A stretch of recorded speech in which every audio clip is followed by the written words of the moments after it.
Hello, kids. It's freezing outside. Cold. I put on my other layer of warmth.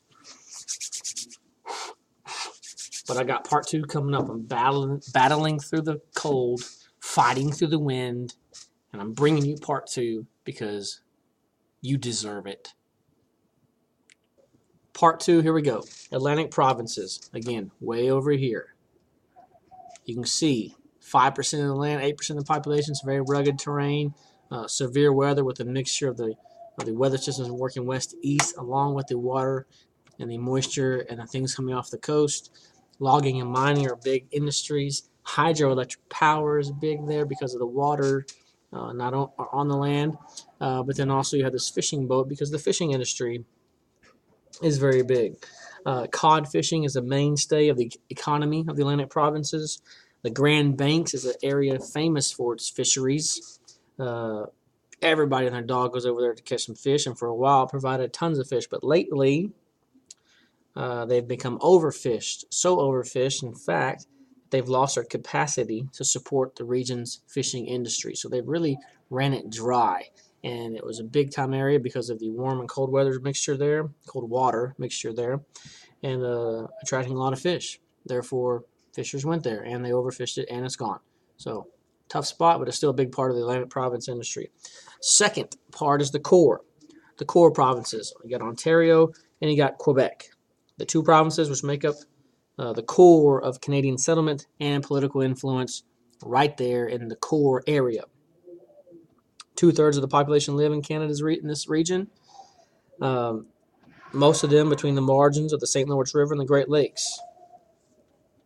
Toronto, Montreal, we're talking about that area. Big time industrial area uh, of the core and of Canada itself. Ontario is strongly British over here. Okay, Quebec is strongly French in culture. Um, so you have two influences there culturally, the English and the French. Kind of unique, kind of different. Pretty cool though.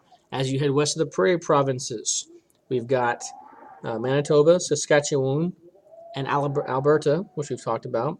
Things that come out of this area: wheat. It's the breadbasket. So wheat is a big part of the production, agricultural production here. Also, petroleum is huge in this area, and as you head into the parts of the Pacific province here in British Columbia. But this is the breadbasket, 24% of the land, 17% of the population, very culturally diverse, similar to this as far as diversity. Maybe not so much of the British and French split because you have other peoples in this area, but it's still pretty diverse. Um, Major cities of the Prairie provinces: Edmonton, Calgary, and Winnipeg. Um, think hockey teams. That's how I remember some of these places. The hockey teams that reside in these cities. As you head west from the Prairie provinces, we roll up into the Western province or the Pacific province, however you can remember it.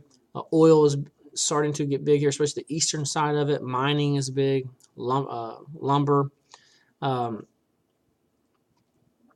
the biggest city down here, the biggest city in the Western province is, in fact, Vancouver, British Columbia. Massive, big time population here next to Toronto and Montreal. It's the biggest. It's one of the top three in Canada. It's home to the second largest Chinatown in North America. Canada's largest port. Very big, very, very big part of the makeup of Canada here is in Vancouver. It's a very similar culture, characteristically, to other big cities in the northwest of the United States. Seattle specifically comes to mind. A lot of similarities between those two areas. The northern frontiers, sparsely populated. They have some major resource metals that come out of this area: nickel, copper, uranium.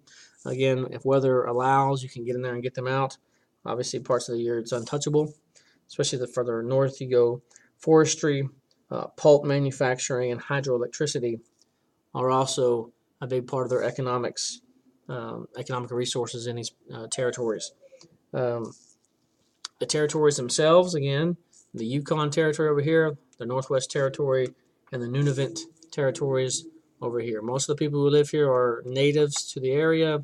They've been around for many, many years, similar to the native populations of Alaska and things of that like that. Very similar. Okay, but those are the provinces, a little more detail.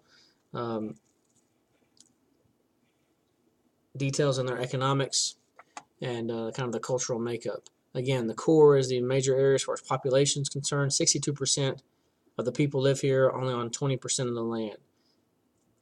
Part of it is a little more French culturally. Part of it is more English, Ontario English, Quebec French. Over here, the fishing industry is very big. Here's the breadbasket.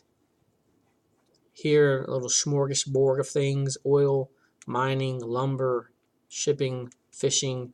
Very similar Vancouver is to Seattle and other cities along the northwestern part of the United States. And then you have the prairie provinces and territories up here. Hope you dig it. Part 2. Love you. Bye.